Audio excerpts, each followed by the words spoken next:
Amen. Praise the Lord. God bless you, my beloved co-preacher, beloved Brother Paul Manzano. Amen. Let us all pray. Dearest Heavenly Father, our great God and Savior, dearest Jesus Christ, we come unto thy throne of grace, beseeching you, O Lord, to please forgive us from all unrighteousness, from all of our sins. Through the first prayer of our dearly beloved and honorable Pastor Evangelist Wildy Estrada Almeda, anoint your message of salvation. Bless us all in the name of our dearest Jesus, and we cast out all demons, hindrances, doubts, and unbeliefs. Cast out in the name of our dearest Jesus. Amen and amen. Praise the Lord. The highest praise, worship, glory, honor, and thanksgiving to our loving God and Savior, dearest Jesus Christ. And we give double honor and respect to our dearly beloved parents in the Lord. And we will always remember and cherish the blessed preachings and teachings of our dearly beloved and honorable Pastor, Evangelist Wildy Estrada Almeda, and to our dearly beloved and honorable Assistant Pastor, Lina C. Almeda, to the whole beloved Almeda family. Hallelujah, praise the Lord. To our beloved preachers, beloved workers, our beloved brethren, especially our beloved visitors, welcome to the royal family of God. Today is the last days. Dapat po malaman natin na sa huling yugto ng ating buhay or nandito pa tayo sa pagbabalik ng ating mahal na Panginoon, the second coming, meron pong paghukom. Tayo po ay haharap sa hukuman ng ating mahal na Panginoon. Ang iyong araw sa hukuman, your day in the judgment. Pwede natin basahin mga memahal ko dito po sa Acts chapter 17, verse 31. Amen.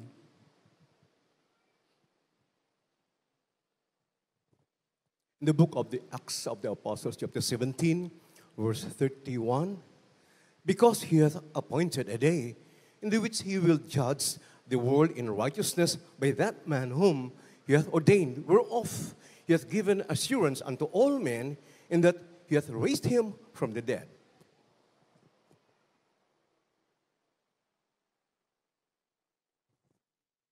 Ang mga Gawa, Kapitulo 17, versikulo 31.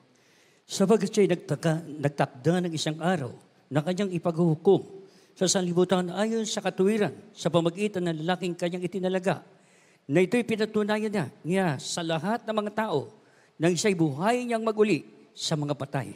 Amen. Praise the Lord. Ito po ang layunin kung bakit nagkatawan tao ang ating pinakamamahal na Panginoong Hesus, upang iligtas ang makasalanan. At sinasabi po, sapagkat siya'y nagtakda na isang araw na kanyang paghuhukom sa sanlibutan ayon sa katwiran sa magitan ng lalaking kanyang itinalaga, na ito'y pinatunayan niya sa lahat ng mga tao nang siya'y buhayin niyang maguli sa mga patay. Ganun na lang ang pag-ibig ng ating mahal na Panginoon, mga minamahal ko. Mismong siya na lumikha sa atin, ang ating dakilang Ama. Nais niya na ang kanyang mga nilikha ay patuloy na magpuri lamang sa Diyos na makapangyarihan. Dahil naligaw na po ng landas, dumami na po ang nagiging masasama. Na ito po'y programa naman ng kaaway ng Diyos, dahil upang ang tao ay mapahamak, ibulid doon sa walang hanggang kapahamakan, sa impyerno, at kung saan doon ay talagang walang hanggang kaparusahan. Ngunit gano'n na lang ang pag-ibig talaga ng Diyos. Nais niya na marami ang maligtas. Nais niya ang maraming tao ang manumbalik sa ating pinakamamahal na Panginoon. Kaya nga ito'y kinakailangan, mga minamahal ko, sa bawat isa. Maunawaan natin ang buhay natin dito. We are not permanent. Hindi po. Temporary lang tayo. We're just visitors in this world. We're just passing through. Meron pong tunay na buhay na ino-offer sa atin ng ating pinakamamahal na Panginoon, yung buhay na wala hanggan. Kaya dapat huwag nating ayawan. Sinasabi po sa banal na kasulatan dito po sa 2 Korinto, Kabanatang 5, talatang 10. Amen.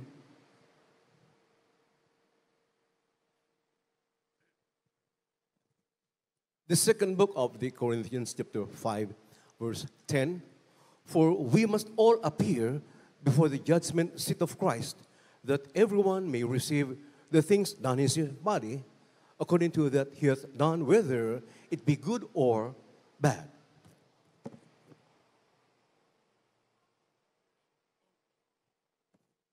Dito po sa ikalawang mga taga-Korinto, Kapitulo 5, ang talatay 10. Sapagkat tayong lahat ay kinakailangang mahayag sa harapan ng hukuman ni Kristo upang tumanggap ang bawat isa ng mga bagay na ginawa sa pamagitan ng katawan ayon sa ginawa niya, maging mabuti o masama. Amen. Amen. Praise the Lord. Ang tao ay binigyan ng free will. Alin ang gusto mo? Maging makasalanan o maging banal sa harapan ng ating dakilang Diyos. Ngunit tayong lahat ng tao ay nilikha ng Diyos. Ngunit hindi lahat ng tao ay anak ng Diyos. Merong anak ng kaaway. Na ito po ang nagpapahamak ngayon. Mas marami talaga ang itinatapon sa impyerno. Ngunit salamat sa Diyos. Itinatag ang tunay na gawain ng Jesus Miracle Crusade. 50 years na, mag-51 years na, mga minamahal ko, sa bawat takdang panahon, ang tao ay pinagagaling ng ating mahal na Panginoon. Binabago ang kanilang buhay, nagkakaroon ng kapayapaan, mga minamahal ko. Disin sana, kung lahat ay totoo, tunay na gawain, tunay na Diyos, may mga tunay na lingkod sa ating mahal na Panginoon, palagay ko, hindi na kailangan ng kulungan.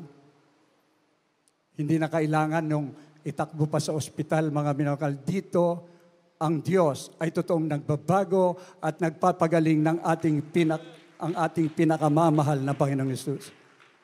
Sapagkat tayong lahat na nilalang ng ating pinakamamahal na Panginoon ay kinakailangan, this is a must, kinakailangang mahayag sa harapan ng hukuman ni Kristo upang tumanggap ang bawat isa ng mga bagay na ginawa sa magitan ng kanyang katawan ayon sa ginawa niya maging mabuti o masama. Tinitiyak natin, pag ikaw ay nasave sa gawain na ito, sa Jesus Miracle Crusade International Ministry, totoo po, ikaw ay magiging tunay na anak ng Diyos. Masusunod mo ang kalooban ng Diyos, kaya ang gagawin mo ay mabuti. Ngunit doon sa mga umaayaw hanggang kasalukuyan, tinatanggihan ng kapangyarihan ng Diyos, mas mabuti pang bahala na kung saan ako mapunta, pero masama ang ginagawa, yun ang nakakatakot. Huhusgahan ka, huhukuman ka ng ating mahal na Panginoon. Ang sabi ng banal na kasulatan, Roma 6:23, ang kabayaran ng kasalanan ay kamatayan. Kamatayang spiritual, pati physical mo, mamamatay. Datapot ang kaloob ng Diyos na walang bayad ay buhay na walang hanggan. Dito natin tinanggap ang ating kaligtasan, mga minamahal ko, walang bayad. Nagkukrusada for almost 50 years hanggang kasalukuyan. Ipinamamalita ang mabuting balita na ang ating pinakamamahal na Panginoong Hesus ay totoong Diyos na makapangyarihan, Diyos na nagpapagaling at nagbabago ng buhay ng tao. Kaya nga mga minamahal, ito dapat ang maunawaan ng buong mundo.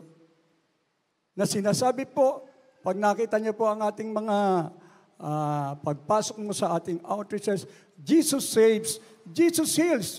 Abay, save ka pala rito. Nagliligtas ang ating mahal na Panginoon at siya ay nagpapagaling.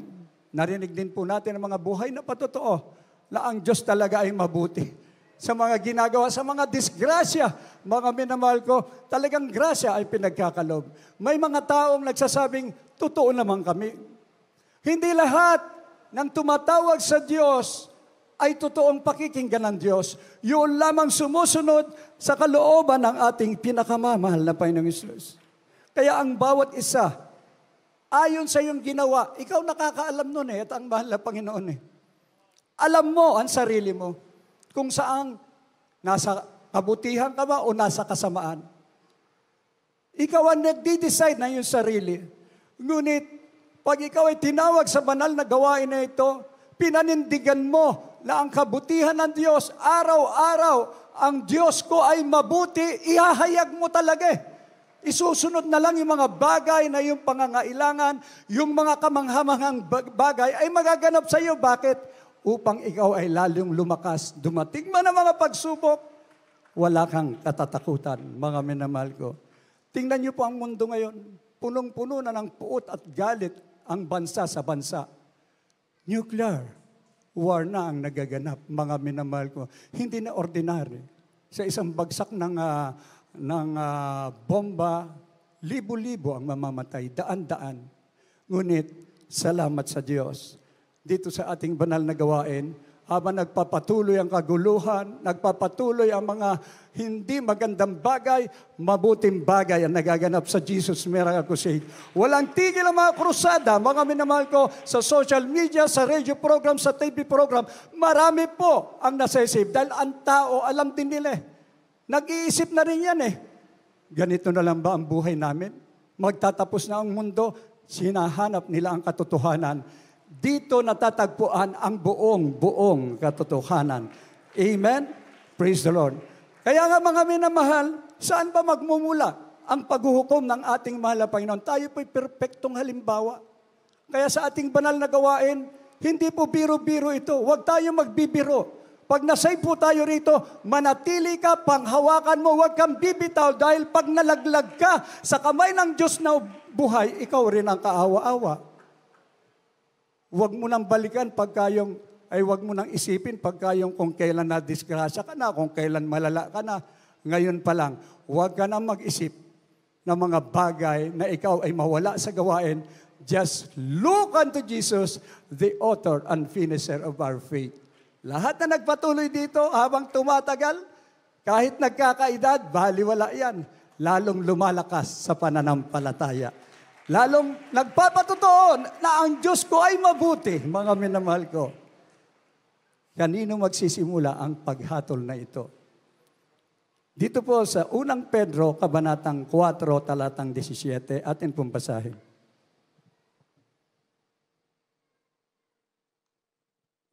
The first book of Peter, chapter 4, verse 17.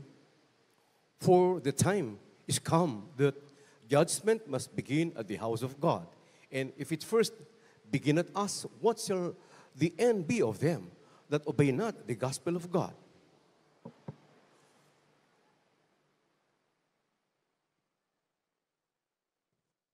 Unang Pedro Kapitulo 4, versikulo 17.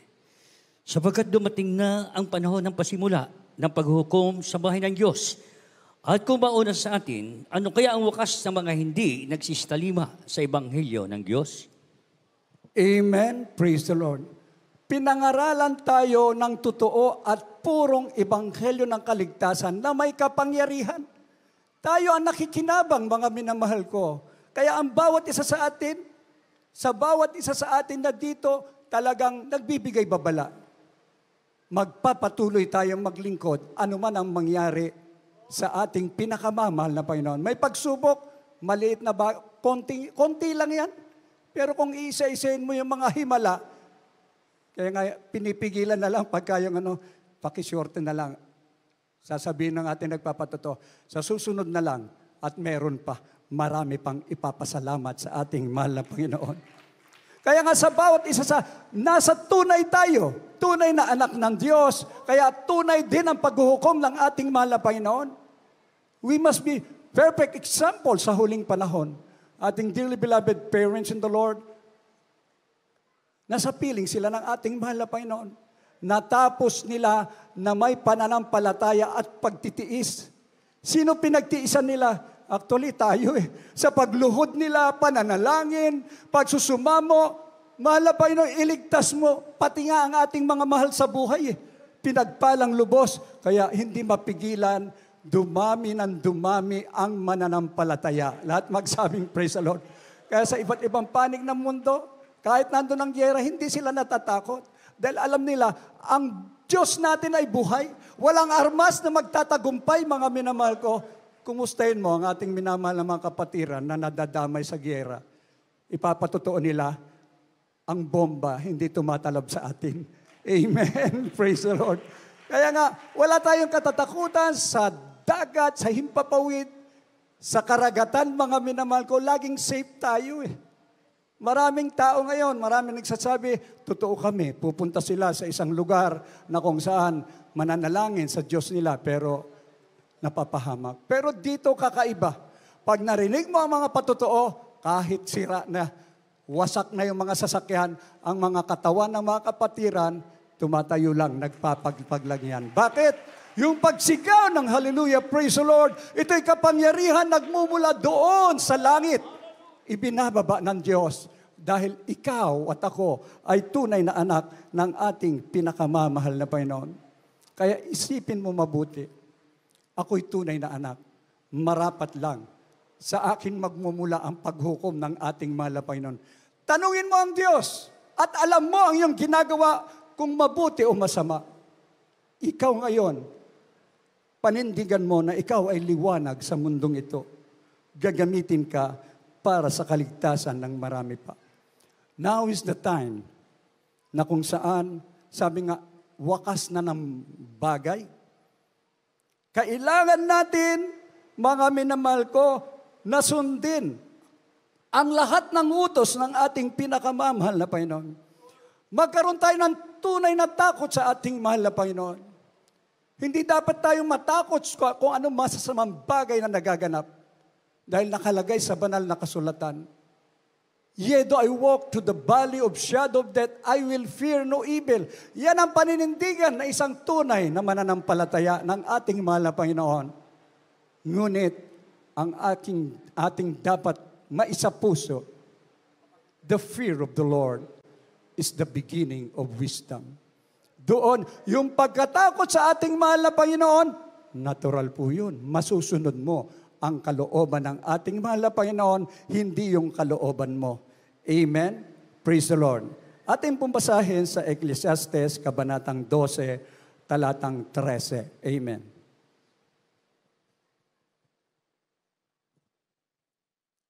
The book of Ecclesiastes, chapter 12, verse 13. Let us hear the conclusion of the whole matter. Fear God and keep His commandments, for this is the whole duty of man.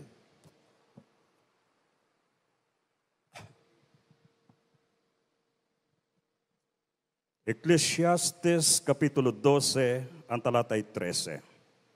Ito ang wakas ng bagay. Lahat ay narinig. Ikaw ay matakot sa Diyos at sundin mo ang kanyang mga utos sapagkat ito ang buong katungkulan ng tao. Amen. Amen. Praise the Lord. Lahat magsabing praise the Lord. Ito ang katungkulan ng tao dahil alam natin, wakas. The end is near. Lahat ay narinig. Ikaw, tayong lahat ay magkaroon ng takot sa ating pinakamamahal na Panginoong Hesus. Susundin natin ang kanyang mga utos sapagkat ito ang buong katungkulan ng tao. This is our duty as a Christian, mga minamahal ko. Hindi na tayo titingin sa anumang bagay na karnal na kung saan ang mundo nating kinagagalawan ay nasadlak na sa kasamaan. Yung malalakas na bansa na may mga nuclear weapon, ang iniisip nila kung paano pumatay na ng marami at laksa-laksa. Ngunit, salamat sa ating dakilang Diyos, sa ministeryong itinatag ng ating mahal na Panginoon, the Jesus Miracle Crusade International Ministry, walang tigil ang paghahayag ng kabutihan ng Diyos upang marami pa ang maligtas sa huling panahon na ito. Amen? Praise the Lord. Kaya ito'y tungkulin natin, mga sumunod sa kalooban ng Diyos. Ano bang kalooban ng Diyos? Lahat ng kanyang mga utos. Sa 10 utos, ginawa niyang 2 pangulong utos. Una, mahalin mo ang Diyos ng buong lakas, buong kaluluwa, at buong kasiglahan mo. Buo ibibigay mo sa ating malapayan. Siya may likha sa iyo. Mahalin mo ang kapwa mo katulad ng pagmamahal sa iyong sarili. Ganyan po ang misyon ng ating mahal na Panginoon. Ang mundo natin ay mapayapa, magkaroon ng tunay na pag-ibig sa bawat isa. Ngunit ikaw na tinawag dito, you are called and chosen. Tingnan nyo ang mahal na Panginoon, ang pumili sa inyo, siya ang nag-elect sa inyo. Sino ba tayo, mga minamahal ko? Makasalanan. Mabigat ang mga problema, may karamdaman. Tinawag tayo ng ating mahal na Panginoon. Na ang layunin sa pagkatawag, siya naman ay susundin natin, papupurihan natin. Tayo po ang maglilingkod sa ating mahal na Panginoon. Salamat sa ating mga this coming election. Iboboto natin ang mga opisyales, ngunit sila man din. Pagtapat sila sa ating mahal na Panginoon, paglilingkuran nila ang kanilang mga botante. Lahat magsabing praise the Lord. Pero kakaiba ang pagkatawag sa atin. Ang Diyos mismo ang tumawag sa atin. Malaki ang ating mga naging kasalanan, ngunit mas malaki ang kanyang pag-ibig. Pinagaling ang ating mga karamdaman, mga minamahal ko, eto tayo. Lahat pa ng pangangailangan natin, ibinibigay ng Diyos. Nandun ang complete protection, mga minamahal ko. Sinasabi ng banal na kasulatan sa 14, sapagkat dadalhin ng Diyos ang bawat gawa sa kahatulan, pati ang bawat kublim bagay, maging mabuti o maging masama. Kaya nga, pinag-uusapan natin, ang Diyos natin ay mabuti. Ang mga tinawag sa banal na gawain na ito, dapat lang maging mabuti sa ating mahal na Panginoon, maging sa ating mga kapwa. Ito ang nais ng ating pinakamamahal na Panginoon dahil pag-ibig ang susi ng lahat. Ito'y magdudulot naman. Ayon na rin sa kaligtasang ibinigay sa iyo ng mahal na Panginoon, we will be with the Lord. Doon sa piling niya, sa kanyang mga mansyon sa langit. Amen. Pag nagtagumpay ka, nagkaroon ka ng takot sa ating mahal na Panginoon, sinunod mo ang lahat ng kanyang kalooban, katulad na isang tunay na Kristiyano, dumadalo ng dumadalo. Nagtatapat sa pagbibigay ng ikaputhandog. Humahayo, nagpupuri lagi sa ating mahal na Panginoon. Ang iniisip niya, mahal na Panginoon, ang inaantay niya, ihahanda ko ang sarili ko sa iyong pagbabalik na sa paghuhukom. Tatayo ako sa iyong harapan na may pagpapasalamat dahil sinunod mo ang kalooban ng ating dakilang Diyos. Ito ang pagtatagumpay na sinasabi ng ating pinakamamahal na Panginoon. Ito'y pangako niyang ibinibigay sa mga nagtatagumpay. Yung sinasawataang kasamaan, bagkos ipinaglalaban ay ang katwiran ng ating mahal na Panginoon. Sa ating huling talata, Apokalipsis, Kabanatang 3, Talatang 5, magsipaganda na po ang ating minamahal na mga awit at manunugtog. Amen. From the book of Revelation, chapter 3, verse 5, He that overcometh, the same shall be clothed in white raiment, and I will not blot out his name out of the book of life, but I will confess his name before my Father and before his angels.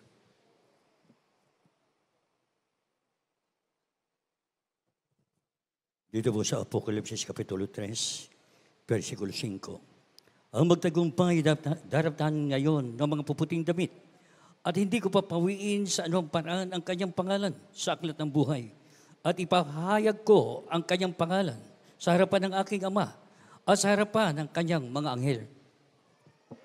Amen. Praise the Lord. Ang magtatagumpay ay daramtang gayon ng mga mapuputing damit. Hindi ko papawiin sa anumang paraan ang kanyang pangalan sa aklat ng buhay. At ipapahayag ko ang kanyang pangalan sa harapan ng aking Ama at sa harapan ng kanyang mga anghel. Yan po ay pangako ng Diyos na magaganap pag tayo'y nasa piling na ng ating mahal na Panginoon. Pero dito, nagaganap naman talaga yung kapangyarihan ng Diyos na nakasulat ang pangalan mo sa aklat ng buhay. Na ang sabi ng Lucas 19:20, narito, binigyan ko yun ng kapangyarihan upang yurakan ang lahat ng gawa ng kaaway.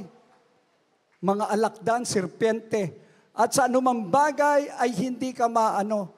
Huwag mong ikagalak ang mga bagay na ito. Ang iyong ikagalak, nakasulat ang pangalan mo sa aklat ng buhay. Pagka sumigaw kang, demons cast out in the name of Jesus, tumatakas talaga. Babariling ka sa pangalan ng Jesus. Hallelujah, praise the Lord. Yung bala hindi tumatalab. Yung may masakit, mamamatay na. Sa pangalan ni Jesus, gumaling ka sa pangalan ni Jesus. Pagka nagpakumbaba yung may sakit, gumagaling po, mga minamahal ko. Ang sabi ng banal na kasulatan, huwag mo ikagalak yan. Ang ikagalak mo, nakasulat ang iyong pangalan sa aklat ng buhay. Ngunit sinasabi po sa ating nabasa, sa anumang paraan, ang kanyang pangalan sa aklat ng buhay ay hindi mabubura. Patuloy na nakatatak ang iyong pangalan sa aklat ng buhay. Ibig sabihin, sigurado ang kaligtasan, ang buhay na walang hanggan, na ito na lang po ang ating inaasahan sa huling panahon.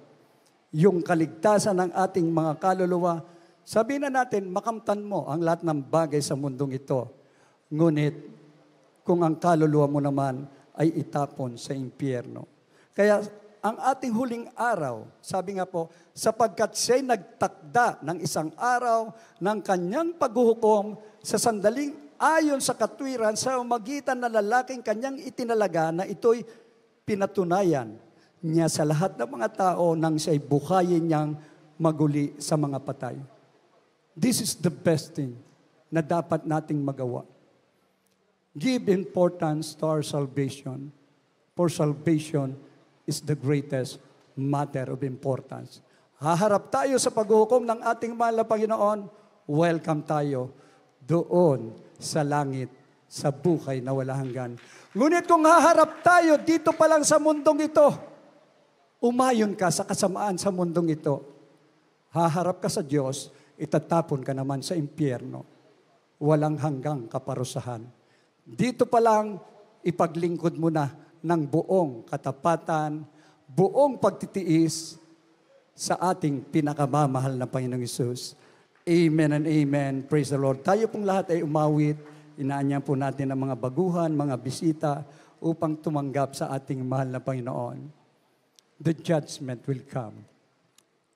Are you ready now? Are you ready now to face this Jesus?